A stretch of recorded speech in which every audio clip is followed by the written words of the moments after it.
নরম আর সুস্বাদু দিলখুশ, মুখে দেবার সাথে সাথেই গলে যাচ্ছে। বিশ্বাস করুন, আপনারা বাড়িতে একবার বানালে দোকান থেকে আর কিনেই খাবেন না। খুবই কম উপকরণে বাড়িতে বানানো যায়।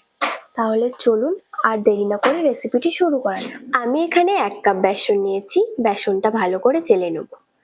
আমাদের সবার কাছে যেহেতু মেজারিং কাপ থাকে না, তাই আমি একটি সাধারণ চায়ের কাপ দিয়ে সব উপকরণ মেপে দেখাচ্ছি।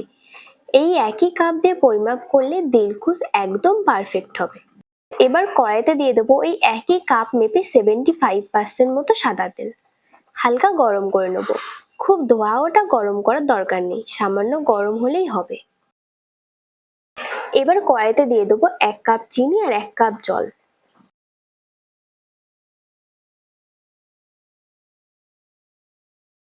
দেখো চিনিটা সম্পূর্ণ গলে গেছে। চিনির শিরাটা একটু আঠালো টাইপের করে নেব। যখন দেখবে চিনির শিরাটা এরকম চ্যাটচ্যাটে আঠালো টাইপের হয়ে এসেছে, তখন ধীরে ধীরে বেসন দিতে থাকবো আর নাড়তে থাকবো। বেসন দেবার পরে অনবরত নাড়তে হবে, তা না হলে নিচে লেগে যাবে। এই সময় গ্যাসের ফ্লেম একদম স্লোতে রাখবে। আমি একটি হুইস্ক দিয়ে মিশিয়ে নিচ্ছি। এর ফলে বেসনটা চিনি শিরার সাথে খুব ভালোভাবে মিশে যাবে। দেখুন বেসনটা কত সুন্দর মিশে গেছে। এবার অল্প তেল দিয়ে ভালোভাবে মিশিয়ে নেব।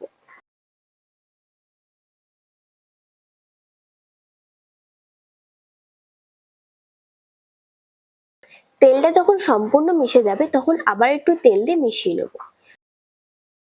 পুরো সময়টাতেই গ্যাসের আঁচ কম থাকবে এবং নাড়তে হবে।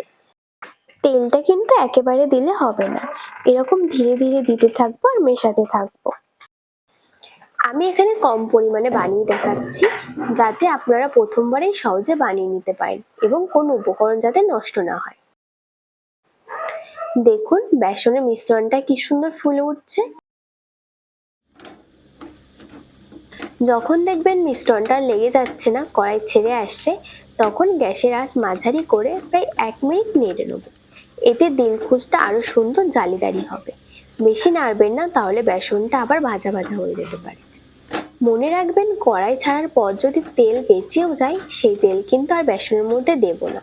বেশি তেল দিলে দিলখুশের টেক্সচারটা ঠিক হবে না এবং বেসন ভাজা টাইপের হয়ে যেতে পারে। মিশ্রণটি একদম পারফেক্ট রেডি হয়ে গেছে। এবার ঢেলে নেব। আমি আগে থেকে একটি পাত্রে তেল মাখিয়ে রেখে দিয়েছিলাম। এই মিশ্রণটি খুব দ্রুত সেট করতে হবে, তা না হলে শক্ত হয়ে যাবে।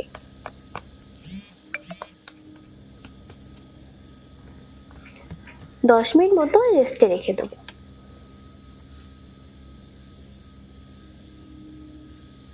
10 মিনিট পর ছুরির সাহায্যে এবার দিলখুশের শেপে কেটে নেব। এটা কিন্তু হালকা গরম অবস্থা থাকাকালীনই কেটে নিতে হবে, তা না হলে ঠান্ডা হয়ে গেলে পরে কাটা যাবে না, উল্টে ভেঙে যেতে পারে।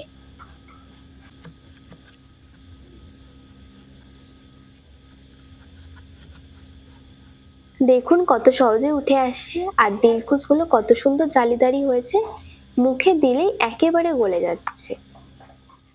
যদি দিলখুশগুলো ছাড়াতে অসুবিধা হয়, তাহলে এরকম একটি প্লেটের উপর উল্টে নেব। দেখো কত সুন্দর টেক্সচারটা বেরিয়ে পড়েছে। এবার এরকম ভাবে হাত দিয়ে সামান্য চাপ দিলেই দেখো দিলখুশগুলো একটার সাথে আরেকটা আলাদা হয়ে যাচ্ছে। আজকের ভিডিওটি কেমন লেগেছে সেটা অবশ্যই কমেন্ট করে জানাবেন। ভিডিওটি ভালো লেগে থাকলে আমার চ্যানেলটি সাবস্ক্রাইব করে ভিডিওটি লাইক করে দেবেন।